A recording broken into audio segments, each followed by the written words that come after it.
Buenas tardes, este es nuestro tercer encuentro de tasaciones y espero que estén todos bien, que estén disfrutando como yo de estas clases, que estén entendiendo y bueno, tratando de ser clara. Yo sé que muchas veces soy reiterativa, que repito las cosas, pero es únicamente para que ustedes puedan entender bien lo que yo estoy explicando. Estuvimos hablando la clase anterior con respecto, si recuerdan ustedes, de lotes. Estábamos hablando de los elementos intrínsecos, de los elementos extrínsecos. Bueno, vamos a seguir hablando de lote y vamos a ir a aprender hoy a utilizar otras fórmulas u otras aplicaciones para poder tasar el lote teniendo en cuenta sus particularidades. En este caso lo que vamos a hablar hoy va a ser de la ley de Hoffman y les voy a ir escribiendo en el pizarrón para que ustedes vayan entendiendo también. Vamos a poner ley de Hoffman. Esta ley de Hoffman se aplica exclusivamente para aquella porción de terreno en el cual se quieren subdividir únicamente en dos porciones de terreno, es decir, de una dividirla en dos. Entonces vamos a hacer de cuenta que este es el lote, vamos a hacer de cuenta que esta es la calle y este lote quiere ser dividido en dos, al cual vamos a llamar lote A y vamos a llamar lote B.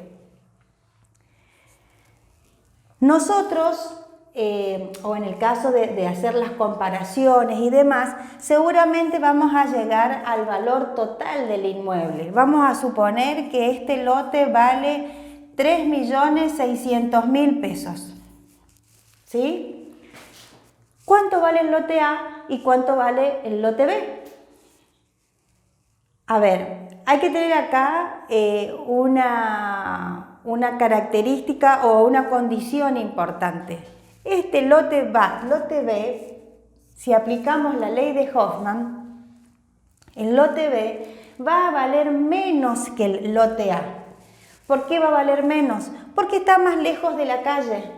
En cambio, el lote A, al tener salida a la calle, para esta ley tiene que tener un plus o una evaluación más alta con respecto al del lote B. Y sí, usando la lógica tienen razón.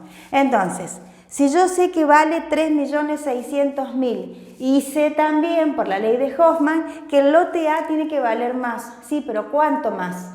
Yo sé que no podría dividir 3.600.000 dividido 2, no puedo hacer, porque si hago eso lo que va a hacer es darme un resultado igual el lote A del lote B. Y eso no sería lo lógico, no sería lo correcto, porque como dijimos antes, el lote B está más lejos de la calle, de la entrada, del ingreso. Entonces, por esa razón hay que darle un pequeño castigo. La historia es cuánto hay que castigarle al lote B o cuánto hay que depreciar o cuánto hay que disminuir con respecto al lote A. Bueno, para la ley de Hoffman, en este caso, el lote A vale un 2/3 y el lote B 1/3. Entonces, repito, yo para poder tasar este lote, lo primero que voy a tener que saber es buscar los comparables. Para todo, siempre para cualquier tasación, lo que vamos primero a tener que buscar son comparables, como yo les decía en la clase 1, comparables, antecedentes, ya sea porque están a la venta u ofertas que están a la venta u operaciones que ya se hicieron en un tiempito muy corto, ¿no? No voy a tomar como referencia, ¿qué les quiero decir con esto? No voy a tomar como referencia la venta de un lote que se hizo el año pasado, con todos los cambios y sobre todo con todos nuestros desfasajes económicos y nuestra inestabilidad económica que tenemos aquí en la Argentina. Entonces, yendo a esta fórmula, ¿qué es lo que yo voy a hacer para saber cuánto vale el lote A y cuánto vale el lote B? Voy a multiplicar 3.600.000 por 2/3 para saber cuánto vale el lote A. Y para saber cuánto vale el lote B, voy a hacer 3.600.000 por 1/3. ¿Qué resultado me da esto? Si vamos a la querida y amiga nuestra, muy amiga últimamente en todas nuestras clases, la calculadora, vamos a hacer 3.600.000 por 2/3 y me da un valor de 2.400.000. Entonces, esto es lo que valdría el lote A. Ahora, ¿cuánto vale el lote B? Voy a hacer 3.600.000 por 1/3 y me da el valor de 1.200.000 pesos. ¿Coincide con nuestra teoría? Sí, el lote B vale menos que el lote A. Es bastante la diferencia entre uno y otro. Ahora, ¿cómo saber, como una pequeña prueba que puedo hacer yo misma para saber si estoy bien con mis cálculos matemáticos? Voy a sumar 2.400.000 y 1.200.000 y me tiene que dar el resultado del valor total del inmueble. En este caso sería 3.600.000 pesos, es decir que está bien. Eso es lo que persigue la ley de Hoffman, repito. Esto se va a dar pura y exclusivamente para predios o porciones de terreno, mejor dicho, que se tengan que dividir únicamente en dos, que muchas veces se puede hacer eso. Seguramente en el caso de unos padres que quieren dividir y tienen 2 hijos y quieren dividir una parte para uno, la otra para el otro, y bueno, entonces uno podría decir, dividirla en 2 partes iguales va a ser con respecto seguramente a metros de terreno, van a ser iguales, pero si vamos al valor monetario, tenemos que seguir lo que dice la ley de Hoffman, en la cual el lote A va a valer más que el lote B, por lo que dijimos antes y que tiene totalmente lógica, está más cerca de la calle y el lote B se va retirando. Entonces, a medida que va retirándose de la calle o del ingreso principal, va a ir disminuyendo el valor del inmueble. Eso es como premisa que tenemos que tener. Entonces, el lote A va a valer 2/3 y el lote B va a valer 1/3. Repito, lo que vamos a tener que hacer es saber cuánto vale el terreno en total y después a partir de allí vamos a poder deducir cuánto es lo que vale el lote A y cuánto es lo que vale el lote B. Eso por un lado. Después vamos a hacer ejercicios para ver si ustedes entendieron. Pero ya que estamos con este tema, ya les voy a explicar también lo que nosotros llamamos regla norteamericana.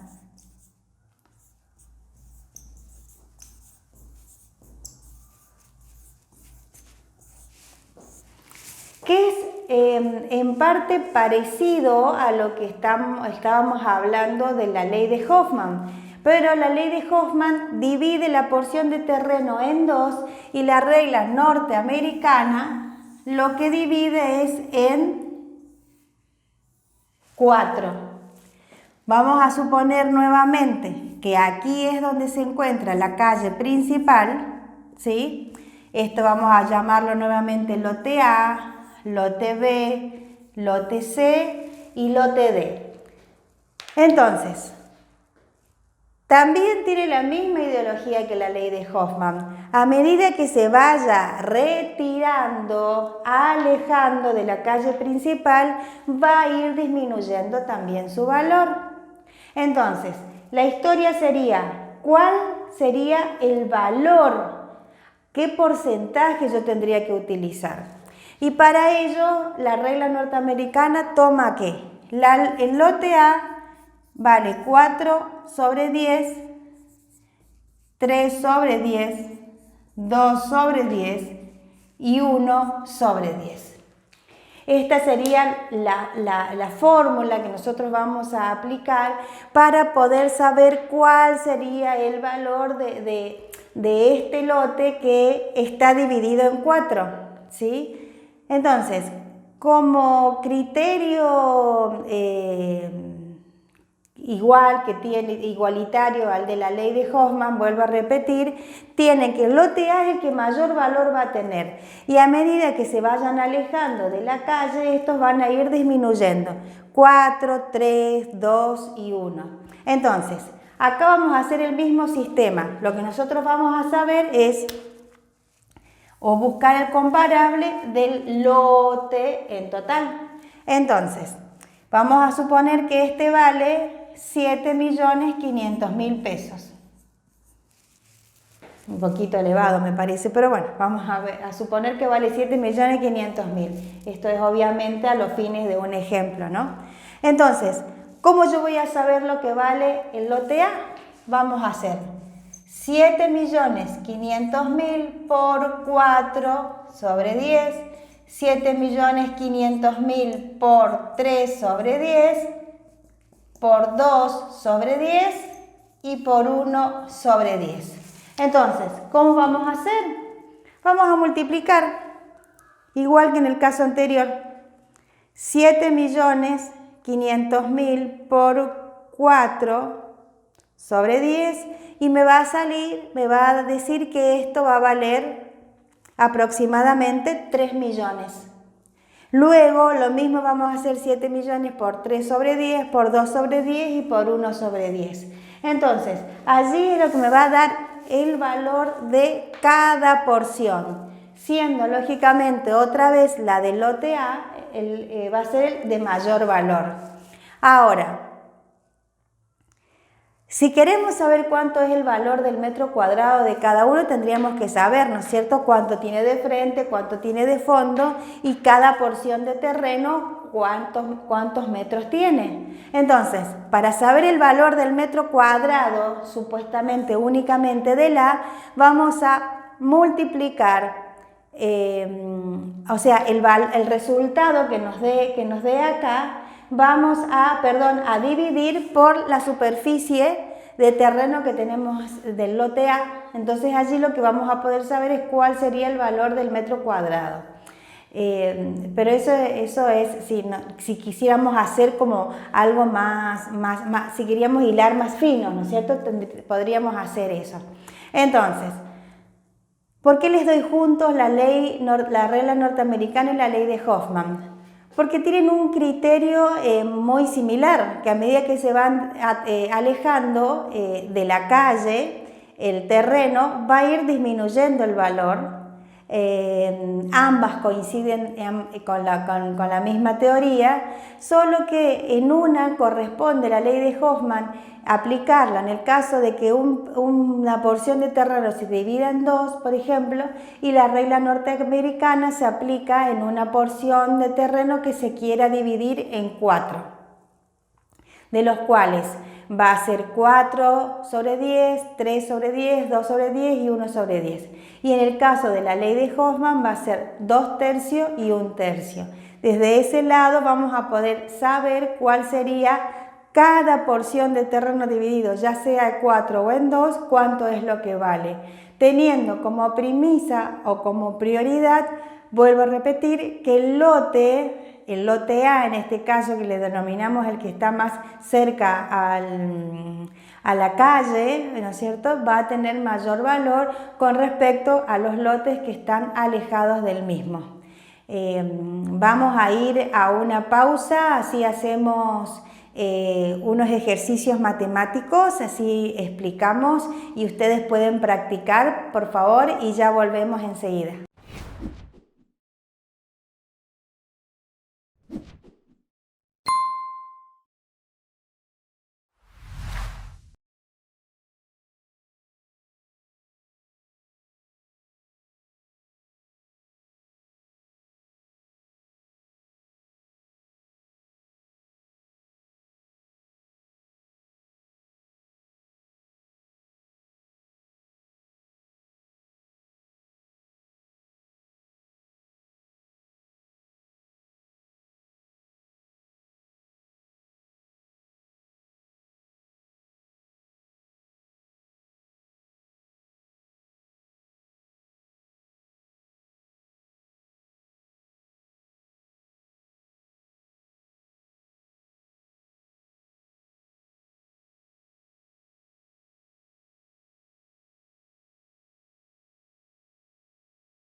Bueno, espero que el día de hoy no me odien y me abandonen a partir de esta clase, porque realmente la clase de hoy es mucha matemática, muchos números, pero yo tengo que enseñarles cómo aplicar esas fórmulas para que ustedes puedan tasar.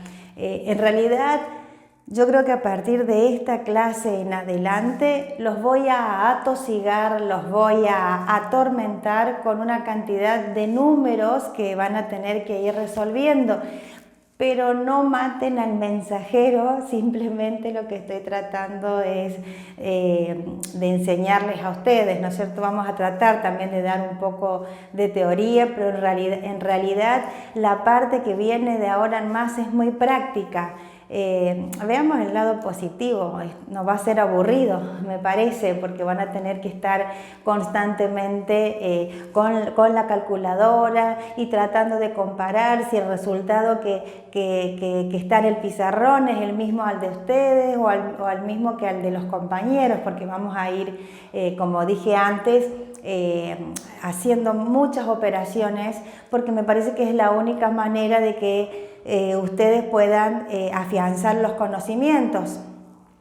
A ver, me pasa por ahí con mis alumnos que yo les explico, sí, profe, se entendió todo, bueno, listo, hagan ejercicios, les doy para practicar los ejercicios, profe, ¿qué significaba tal cosa? Profe, ¿cómo es tal otra?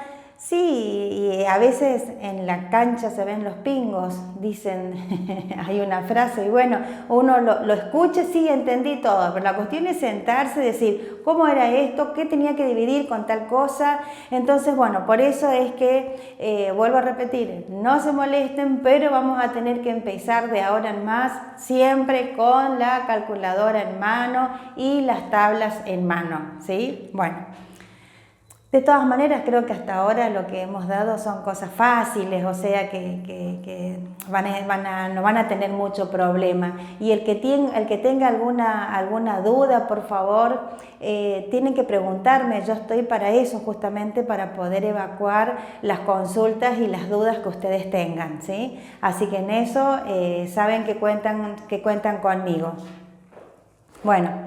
Hablamos entonces un rato de la ley de Hoffman, ya sabemos cómo hacer ahora para tasar un predio que quieren dividir en dos, o una porción de terreno que quieren dividir en dos.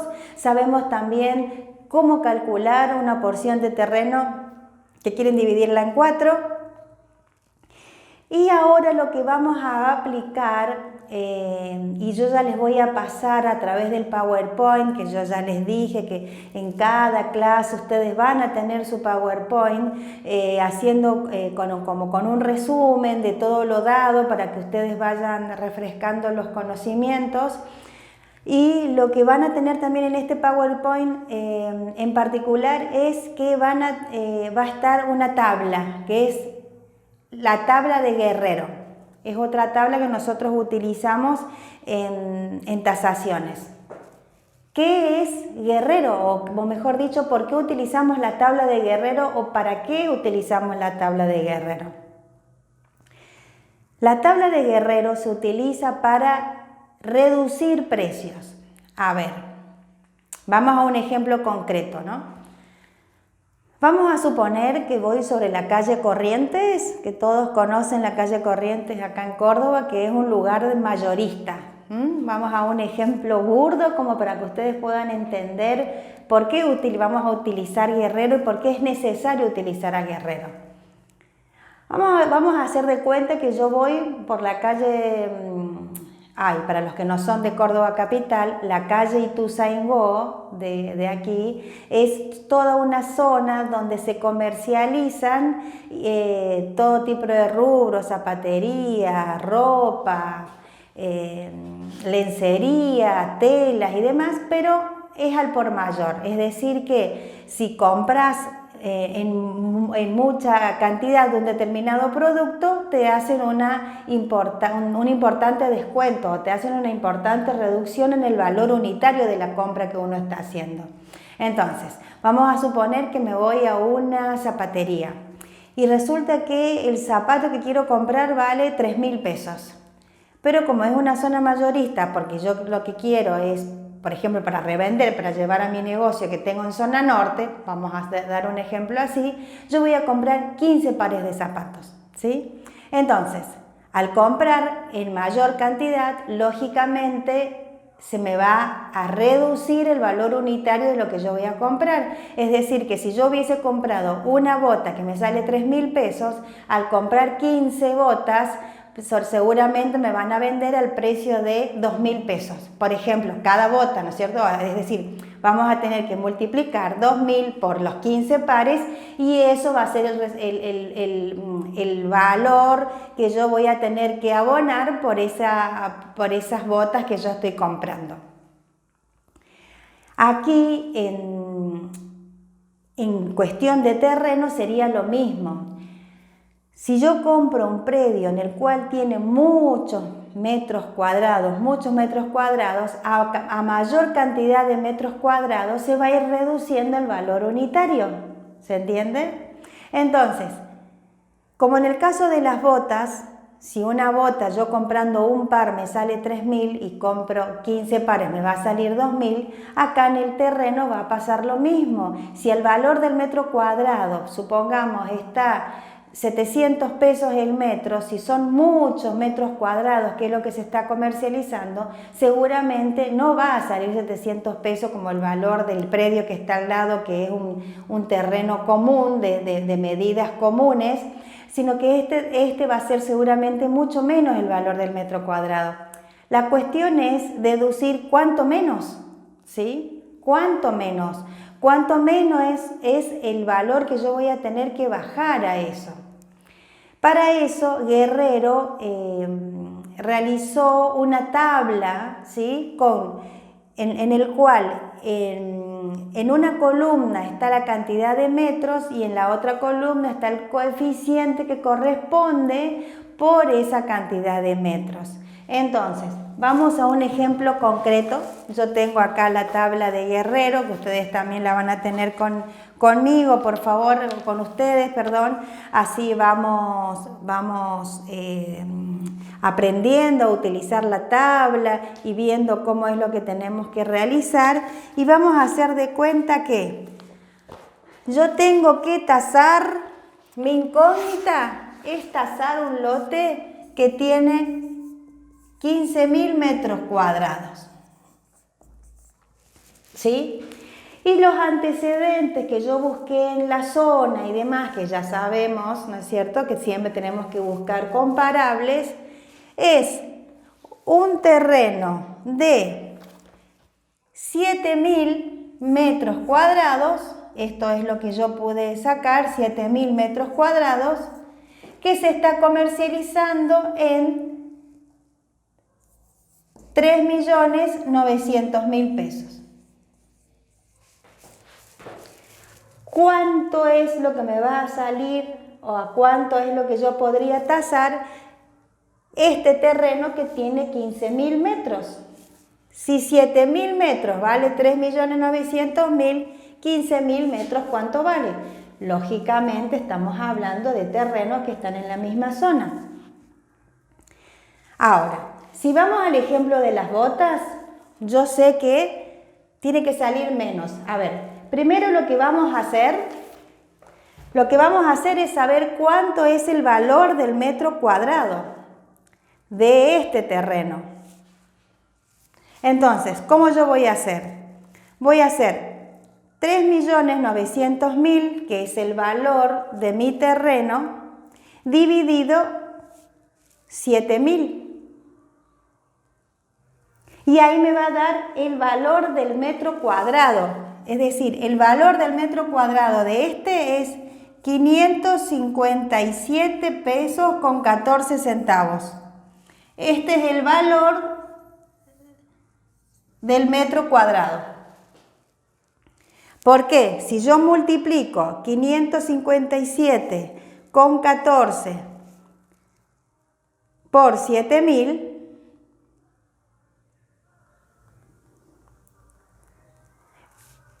el valor que me da es 3.899.980, que sería 3.900.000 pesos.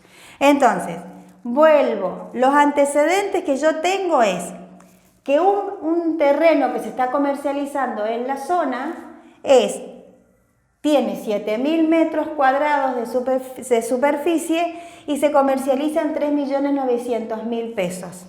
Y el valor, haciendo esta operación matemática, el valor del metro cuadrado de este terreno es 557,14.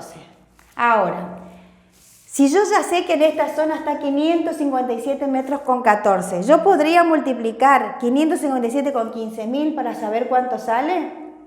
Sí, lo podría hacer, pero no sería lo correcto. Porque dijimos que 15.000 es mayor cantidad de metros. Entonces, según nuestra teoría, a mayor cantidad de metros se va reduciendo el valor unitario. ¿Estamos? Entonces, listo. Ese es el dato que yo sé. 557 pesos no vale el valor del metro cuadrado de este terreno. Vale menos. Ahora, ¿cuánto menos? Esa es nuestra consigna, nuestra incógnita, que es lo que tenemos que deducir. Bueno, ¿cómo vamos a hacer eso? Si vamos a la tabla de Guerrero y dijimos que en una columna está la cantidad de metros cuadrados y en la otra columna está el porcentaje. Aquí dice que, según la tabla de Guerrero, dice que el porcentaje que sería de 7.000 metros, el porcentaje es 1,10. Y el de 15.000 metros, pueden ir corroborando por favor con la tabla, y el de 15.000 es 1,30. Bueno, ahora ¿qué hacemos con esto? Es muy fácil la operación que tenemos que hacer. Vamos a dividir ambos porcentajes. 1,10 dividido 1,30. Vamos a la calculadora y nos dice que 1,10 dividido 1,30 es 0,84. Este sería el porcentaje que yo tendría que depreciar. Este resultado que me dio acá, la división de los dos coeficientes, es el resultado que me da es el porcentaje que yo tendría que depreciar al valor, ¿no es cierto?, que yo tengo seguro, que es el valor, los 557 pesos sería el valor seguro que yo tengo que vale en la zona el metro cuadrado. Entonces, ¿qué voy a hacer? 557 por 0,84. Vamos a la calculadora. Y dice 557 por 0,84 me da un valor de 467,88. Entonces, acá en este resultado yo llegué al valor del metro cuadrado ya depreciado, digamos, por decirlo de alguna manera. Entonces, si yo ya llegué acá al valor del metro cuadrado, ¿cuál va a ser el último paso que yo voy a tener que realizar? Multiplicar 15.000, que son los metros que yo necesito saber o mi incógnita, por 467,88 y me da un resultado de 7.018.200. 7.018.200. Este sería el valor de mi lote que tiene 15.000 metros cuadrados. Haciendo ya la depreciación. Y está bien, fui realmente, ¿cómo yo me aseguro que está bien? Porque si me hubiese salido acá el valor del metro cuadrado, 700, está algo mal. Porque yo sé que tiene que ser menos al valor del metro cuadrado de mi terreno conocido. digamos. Este sería mi terreno conocido, o digo yo conocido porque son los datos concretos que yo tengo. Entonces, 555 salía acá el valor del metro cuadrado y acá 467. Entonces, ¿voy por buen camino? Voy por buen camino. Entonces, la última opción, o el último paso, mejor dicho, no opción, paso, va a ser, una vez que arribé al valor del metro cuadrado, que ese era mi objetivo, lo multiplico por la cantidad de metros que son mi incógnita, que son 15.000, y allí me da el resultado de ese valor total del terreno que con respecto a los valores que yo tenía como antecedentes eran de menor cantidad de superficie. Entonces yo lo que tenía que saber es cuánto es lo que yo tenía que depreciar el valor o bajar el valor del precio del metro cuadrado para poder ser justo con esa premisa que dice que a mayor cantidad menor va a ser el valor unitario del cual yo tengo que seguir. Vamos a tomarnos por favor 10 minutos, así hacemos ejercicios prácticos y podemos practicar ley de Hoffman, regla norteamericana y también la tabla de Guerrero para darnos cuenta de esa manera si realmente han entendido o no estas operaciones matemáticas.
Bueno, como lo prometido es deuda, aquí les presento el PowerPoint haciendo una síntesis y para que a ustedes les quede también registrado las fórmulas que hay que aplicar.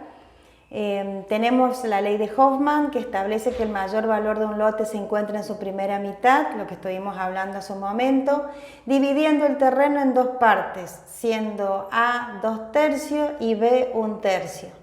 Allí tenemos un gráfico, ¿no es cierto?, tal cual lo habíamos hecho en el pizarrón, donde tenemos la calle, donde estaría el lote A y el lote B para que sea mejor comprendido para ustedes.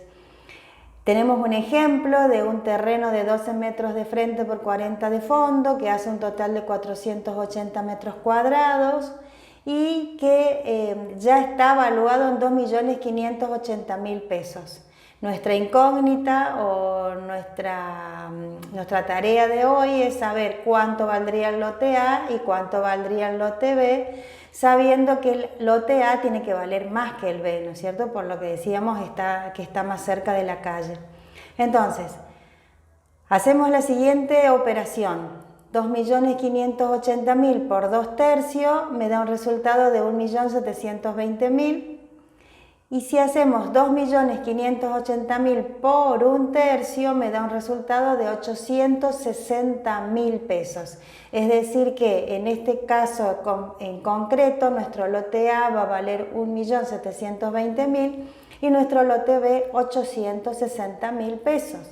Que, como yo les decía, para hacer una pequeña pruebita de que nosotros estamos haciendo bien estos cálculos, sumamos 1.720.000 con 860.000 pesos y nos tendría que dar el valor total del inmueble que nosotros ya sabemos, en este caso que es 2.580.000 pesos. Practiquemos. Sacar el valor A y B y el valor del metro cuadrado de cada uno si tenemos un lote de 15 por 30 en 980.000 pesos, es lo que se está comercializando, y tenemos otro caso de un lote de 18 metros de frente por 50 metros de fondo que se está comercializando en 1.600.000 pesos. Tengan en cuenta que acá en esta práctica que vamos a hacer tenemos que sacar un valor más que va a ser el valor del metro cuadrado, que eso lo vamos a ir cotejando en clase cuál es el resultado que le dio a cada uno. Después vimos también hoy la regla norteamericana, en la cual lo divide en 4 partes iguales, siendo el primero 4 veces mayor que el último y es la regla 4-3-2-1, por ser el primer lote con frente a la calle, obviamente de mayor valor. Entonces, acá tenemos un gráfico. Tenemos la calle, tenemos el lote A, B, C y D, en el cual el lote A es 4/10, el B 3/10, C 2/10 y el D es 1/10. Vamos a un ejemplo concreto. Tenemos un lote que tiene 30 metros de frente por 60 metros de fondo y se está comercializando en 2.300.000 pesos. Y nuestra consigna es saber cuánto vale el lote A, cuánto el B, cuánto el C y cuánto el D. Aquí ya está el ejemplo con las operaciones, pero como yo siempre les sugiero, háganlo ustedes solos y después cotejen el resultado con el resultado que arribaron ustedes haciéndolos solos, ¿no es cierto?, sin mirar. Y tenemos algo acá, a practicar. Tenemos 2 ejercicios. Tenemos un ejercicio en el cual son 930 metros cuadrados y se está comercializando en 1.950.000 pesos. Y un segundo ejercicio que tienen que realizar, que tiene 26 metros de frente por 35 metros de fondo, se está comercializando en 3.200.000 pesos.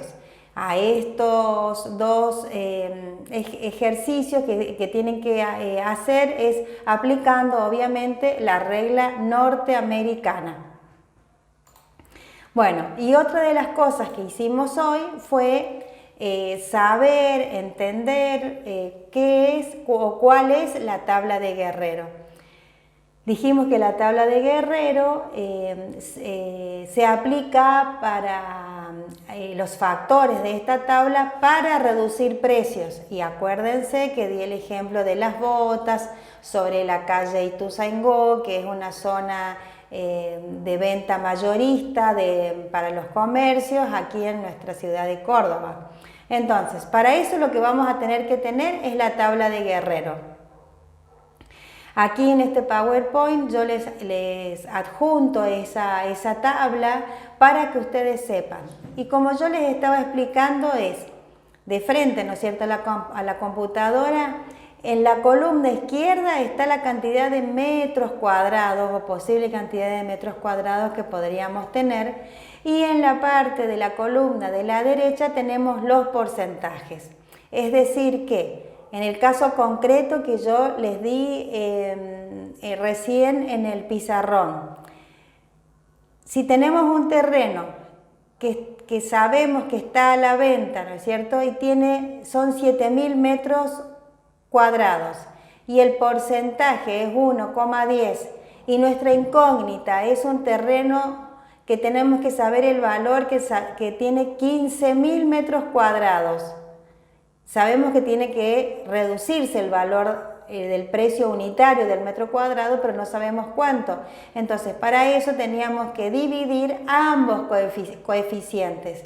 Es decir, el coeficiente de los 7.000, que es nuestro valor conocido, y el de los 15.000, que es de nuestro valor desconocido. Entonces, 1,10 dividido 1,30 nos daba un porcentaje y ese es el porcentaje que tenemos luego que aplicar al valor del metro cuadrado que habíamos hecho la deducción de nuestro terreno conocido de los 7.000 metros. Entonces, la premisa o regla de esta tabla de Guerrero es, para sectores urbanos, dice que a mayor superficie del predio, menor va a ser el precio unitario. Entonces, el coeficiente de reducción será igual a la división del coeficiente del antecedente por el coeficiente del lote a tasar. En otras palabras, sería eso. División del coeficiente del antecedente por el coeficiente del lote a tasar. Entonces, si tenemos que tasar un lote de 15.000 metros cuadrados y tenemos un antecedente de un lote de 2.000, haremos la división, sacaremos el valor del metro cuadrado y por último multiplicaremos por la cantidad de metros que tenemos que tasar. Y allí estaríamos aplicando correctamente lo que es la tabla de Guerrero. Yo los invito ahora a que también realicemos ustedes solos, hagan unos ejercicios para saber si realmente fue comprendido y cotejaremos los resultados. Acá haremos todos juntos entre los compañeros para saber que estamos realmente aplicando bien esta tabla.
Bueno, como pueden observar desde las distintas operaciones que estamos haciendo, si tomaron en cuenta o se dieron cuenta del detalle, que siempre yo les estoy hablando mucho de comparables. Es decir, que nuestra base de la tasación siempre va a ser buscar comparables.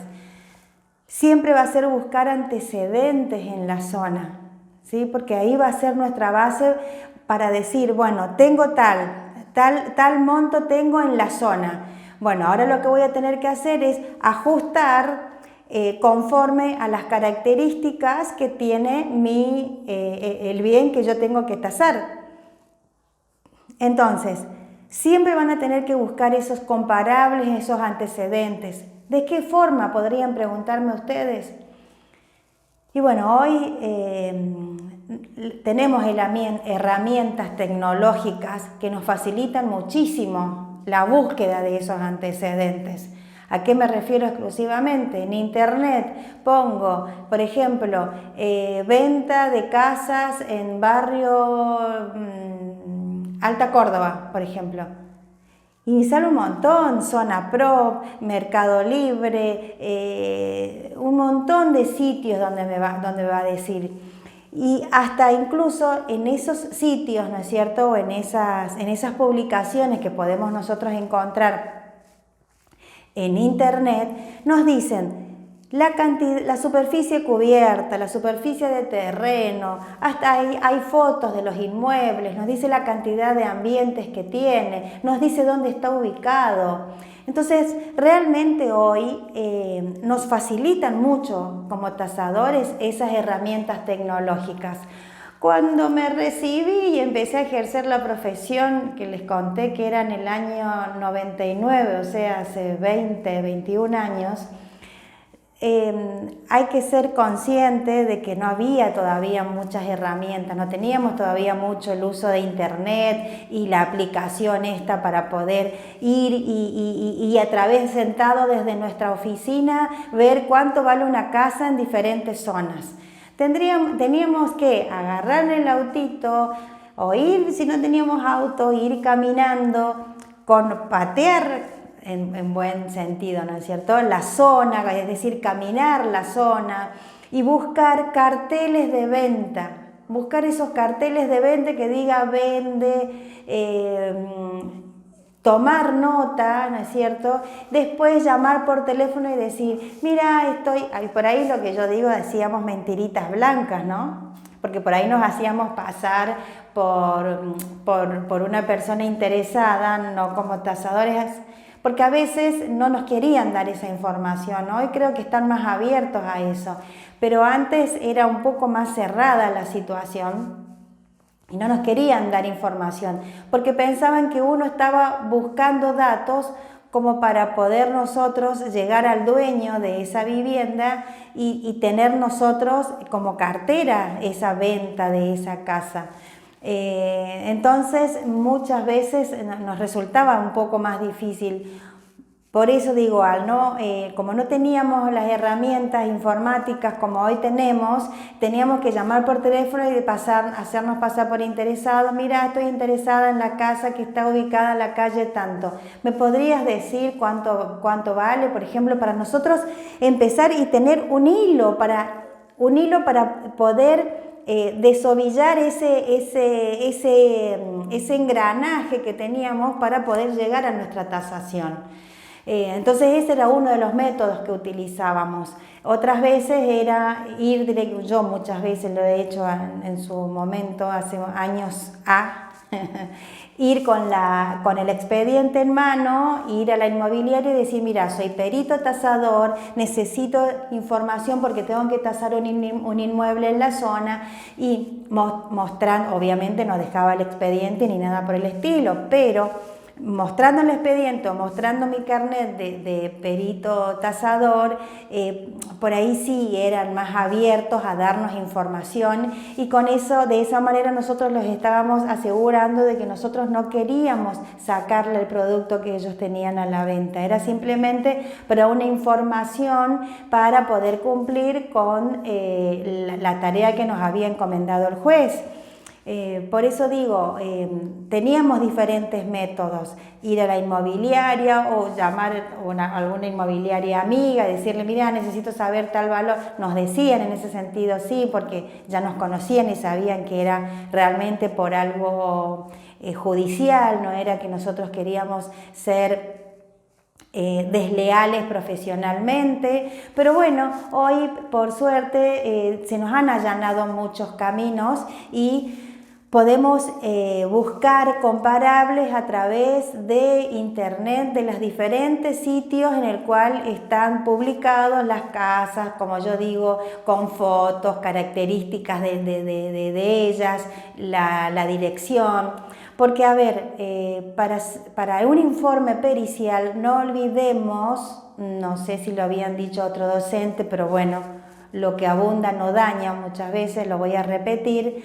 Cuando nosotros hacemos nuestro informe pericial para presentar ante el juez, sí o sí tenemos que poner las fuentes de las cuales nosotros hemos tomado para poder llegar también a esa estimación de valor. Entonces, si yo encontré en la fuente la inmobiliaria Pepito, voy a poner inmobiliaria Pepito, teléfono tanto, por ejemplo. Entonces esa es otra forma de documentar que lo que yo estoy escribiendo, lo que yo estoy expresando en ese informe pericial es algo totalmente certero, es algo fehaciente, es algo verdadero, que yo no estoy inventando los datos.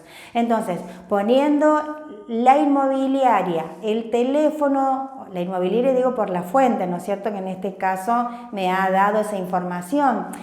Poniendo la dirección, también es importante, ¿no es cierto? Venta de inmueble en barrio Alta Córdoba, en calle La Valleja, 5500, por ejemplo. Entonces esas son todas cosas que nosotros estamos dando fe. No hay, en ningún libro va a decir la cantidad de antecedentes que nosotros tendríamos que citar en nuestro informe pericial, pero los usos y costumbres establecen que tendrían que ser por lo menos 3. Lo ideal serían que citemos 7 antecedentes, perdón, 3 antecedentes o 3 comparables. Eso sería lo ideal, ¿sí? Otra de las cosas que yo sugiero también, más allá de que nosotros, como dije antes, informáticamente podemos tener a mano esos datos, lo ideal sería siempre pasar por la zona, porque en la zona vamos a poder ver bien qué es lo que circunda, ¿no es cierto?, a nuestro inmueble a tasar. Si tenemos un terreno baldío al frente, con una casita muy precaria, si es un barrio consolidado o no, esos son datos que no nos va a dar internet, esos datos nos va a dar la inspección ocular que nosotros realicemos en el lugar. Entonces, no nos olvidemos de eso, de patear, digamos, de caminar la zona, de ver, bueno, escribir a 3 cuadras de la avenida principal, a media cuadra de tal lado, a 3 cuadras de un centro comercial importante. Todos esos son datos que nos van a ayudar a nosotros para poder hacer la mejor descripción, o la descripción, mejor dicho, más detallada del inmueble que nosotros tenemos que tasar. Repito, esto desde el punto de vista judicial, porque desde el punto de vista particular, yo les comentaba en la primera clase, si ustedes recuerdan, por lo general el propietario quiere saber cuánto vale la casa y punto. ¿Qué tiene cerca? ¿Qué referencias hay? ¿Cuáles son los antecedentes? ¿De qué inmobiliaria me ha dado esa información? No les importa, ellos solamente quieren saber ese valor. Es desde el punto de vista judicial o desde el punto de vista que nos pidan a nosotros en el ámbito oficial, que recuerden que yo les decía que desde el punto de vista del ámbito oficial podría ser el gobierno provincial, municipal o nacional. Bueno, allí también tendríamos para hacer una tasación, tendría que hacer una tasación descriptiva, lo mismo que si nos solicita el banco, por ejemplo. También tendríamos que hacer una descripción detallada. Yo tasé muchos años para un banco, mejor dicho, para una empresa de Buenos Aires, que ellos eran encargados de tasar para el Banco Galicia, para el Banco Francés, para el Banco Santander. ¿Por qué? Porque por lo general los tasadores de esos bancos dependen de una empresa que está en Buenos Aires. Solamente el Banco Hipotecario y el Banco Nación son los que tienen sus propios tasadores que son que trabajan exclusivamente para esos bancos. Esta empresa en la cual yo trabajaba, que era la de Buenos Aires, ellos trabajaban o tasaban para todo el país y ellos tenían tasadores en cada lugar de cada provincia, ¿no es cierto? Y yo era una de las tasadores de la ciudad de Córdoba. Entonces eran los momentos en que se otorgaban muchos créditos hipotecarios, ¿no es cierto?, para el tema de la primer vivienda o de refaccionar la vivienda. Entonces, en un día podía tasar para el banco francés, para el Banco Galicia y para el Banco Santander, por ejemplo, porque me pedían que yo realizara esa tasación, porque conforme a esa tasación era que le otorgaban el préstamo a esta persona para poder ya sea adquirir el inmueble o para reformar. Entonces yo tenía que ir y como auditar o inspeccionar el avance de obra que ellos estaban realizando en ese inmueble para ver que ellos habían cumplido. Entonces el banco le otorgaba la otra parte del dinero que habían convenido para poder ampliar, por ejemplo, un inmueble. Entonces, para esos casos también me solicitaban a mí que sea una descripción detallada, y también para esos casos me solicitaban que yo informara cuáles fueron las fuentes de las cuales yo extraje esa información. Es decir, tenía que poner las inmobiliarias que yo utilizaba o los carteles de venta que yo veía, tenía que adjuntar al informe para que ellos vean el número de teléfono en el caso que si ellos querían llamar y corroborar esos datos a los cuales había arribado. Entonces, por eso estoy haciendo la salvedad y esta explicación, porque son cosas que pasé en carne propia, ¿no es cierto? Entonces, también para esos casos, que es un ente que nos está pidiendo, un ente bancario, o en este caso como la empresa de Buenos Aires, me solicitaban que detallara también cómo yo, los valores circundantes. No me pedían mucho la metodología, me solicitaban más las fuentes por las cuales yo tuve en cuenta para poder tener como comparable para llegar a la estimación de valor. Bueno, espero no cansarlos muchas veces con mis anécdotas. Hoy fue una clase muy práctica, la clase que viene va a ser más práctica todavía porque vamos a utilizar ya exclusivamente otras tablas y vamos a aprender a tasar específicamente un lote. Por eso les recuerdo que tengan las tablas, la calculadora y la clase que viene no va a ser tanto de hablar, sino más bien de practicar. Espero también que les haya gustado la clase de hoy, que lo hayan entendido y nos vemos en nuestra próxima clase, como digo siempre, si Dios quiere. Hasta la próxima y muchas gracias.